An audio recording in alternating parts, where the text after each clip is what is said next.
U.S. Bank is proud to sponsor this video tribute honoring George Greenwell as a 2022 Owensboro Business Hall of Fame laureate. George Lee Greenwell was born in Uniontown, Kentucky on January 5, 1929, the last of three children to Claudine and Alexis "Leck" Greenwell, where he began working at an early age in his father's dry goods store. During the summer prior to his senior year, his family moved to Evansville, Indiana, where he worked as a soda jerk. He graduated from Wrights High School in 1947 and Evansville's Bramwell Business College with an associate degree in accounting in 1949. After graduation, George joined the Army and served 2 years in Japan. Upon returning to Evansville in 1952, George worked as a bookkeeper for a local sawmill. He married the first love of his life, Joanne Kahn, who was stricken with polio and used crutches for mobility. George and Joanne had two children, Howard and Anne, who gave him his only grandchild, Morris Lee Howard. While the money was good at the sawmill, George's entrepreneurial spirit was not challenged. One Saturday morning, George put on his only suit and went to Carter Mortgage to apply for a position. Nick Carter, the owner, immediately offered him a job, which he accepted. Joanne was not as excited as George about the new position, as there was a drop in pay from $650 to $240 per month from the sawmill to Carter. But George was determined, and little would they know that this position would allow him to make his mark in life. After success in a variety of departments, George became a mortgage originator. His performance garnered him the branch manager position of the Owensboro Carter Mortgage Office in 1957. He found his niche, and Owensboro gained a new citizen whose life would make a lasting contribution to the community. In 1961, Carter was bought by Evansville's Old National Bank, and George was asked to move back to Evansville. He declined, and at age 32, he founded the 6th federally chartered financial institution in Owensboro, Lincoln Federal Savings and Loan Association. Lincoln Federal opened in 1961 with $375,000 in assets, the equivalent of approximately $3.3 million in today's dollars. Despite these successes, George had to supplement his income. After working long hours at the S&L, he would hit the pavement 6 days a week selling insurance door to door. He was a maverick at that time in the S&L business. He understood how he could leverage the S&L's balance sheet through the use of the secondary mortgage marketplace. He realized the importance of home ownership to those of low and moderate income, becoming a strong advocate and partner of the Kentucky Housing Corporation when no other S&Ls had an interest.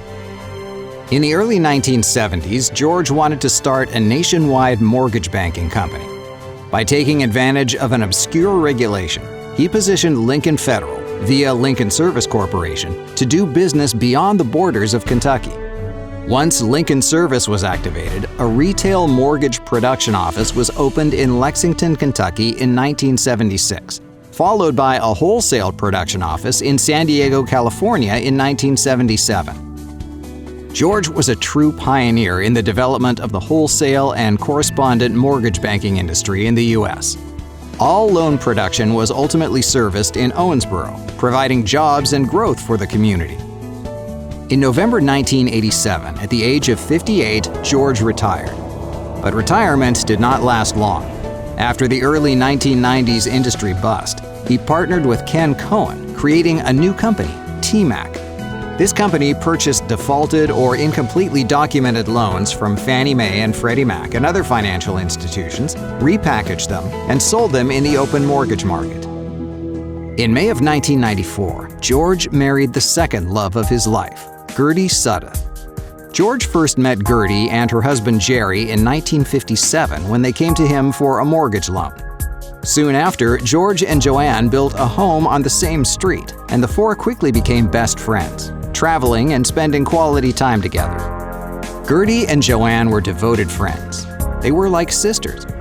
In 1985, Jerry suddenly passed, but the friendship between George, Joanne, and Gertie never waned. In 1992, Joanne passed, and 2 years later, George and Gertie married, surrounded by their children. During his lifetime, George was active in numerous industry trade groups.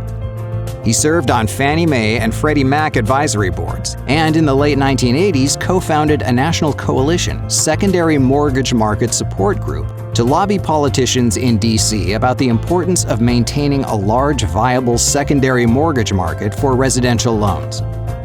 He was a member of the Owensboro Rotary, a supporter and foundation trustee for the River Park Center, and served as a Kentucky Wesleyan trustee from 1984 to 1993, where he was chair of the Development Committee. He was the founder of Concert on the Lawn, a partnership with the Owensboro Symphony Orchestra and Kentucky Wesleyan.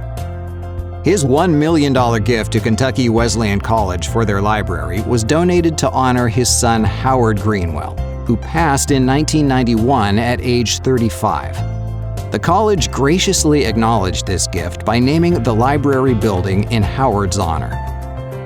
In May of 2005, George was awarded an honorary doctorate of law from Kentucky Wesleyan College. His legacy of giving continues in Owensboro through the Greenwell Foundation. Its mission is to offer assistance to the poor, disadvantaged, and most challenged citizens of our community in a manner that will bring positive and lasting change to their lives. The biggest gift to our community is the current presence of U.S. Bank Home Mortgage, resulting from George's creating Lincoln Service Corporation, which provided the framework for the nation's fifth largest bank to have its primary residential mortgage servicing platform and other production areas in Owensboro. George was a brilliant entrepreneurial businessman. He was fun-loving, focused, and compassionate. He enjoyed playing bridge, billiards, betting on horses, collecting and drinking fine wines, and cooking for his friends. He would tell those who worked for him, "We work hard, and then we party hard." George Greenwell, the best in business, inspiring the next in business.